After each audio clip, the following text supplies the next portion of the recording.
Всем привет, друзья! У нас вчера был страшный ураган. Посмотрите, что стало с моими цветочками. Вообще ужас. И фикус, и алоэ, и денежное дерево собиралась пересадить. А это наши качели. Их вчера кидала в разные стороны, как будто это щепка. И вчера заблокировала нашу дверь. Вот так валяется. Это было очень страшно, стихия природы.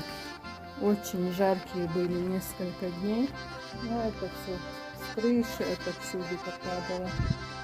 С курятника снесло крышу. Сейчас покажу вам ужас. Оттуда на несколько метров сюда, и все поломалось.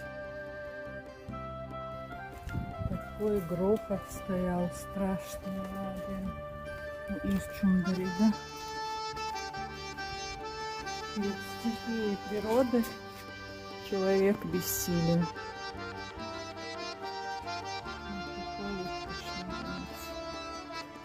Что это? Главное, что все живы. Вот такой ужас. Говорят, что деревья выворачивало с корнями. У нас деревья, кусты на месте, алхамдулилlah. А вот крышу надо чинить. И кто это будет делать, вообще не знаю.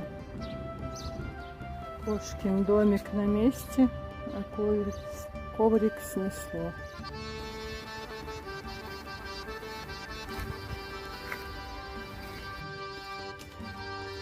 Человек — ничто по сравнению со стихией природы. И она еле-еле открыла эту дверь, заблокированную. Вчера, в общем, друзья, было очень страшно. Да, самое главное, что все живы и здоровы. И вечером от меня уезжала подруга и попала в самый этот ураган. Я еще кричала: вернись вслед. Она все равно пошла. Как она не улетела, я не знаю. Потом отзвонилась, что уже дома все нормально. А мы толком не спали ночью. Полночи это все бушевало. Слышно было, как ломается шифер. Вот тут еще крыша нашей беседки сломалась.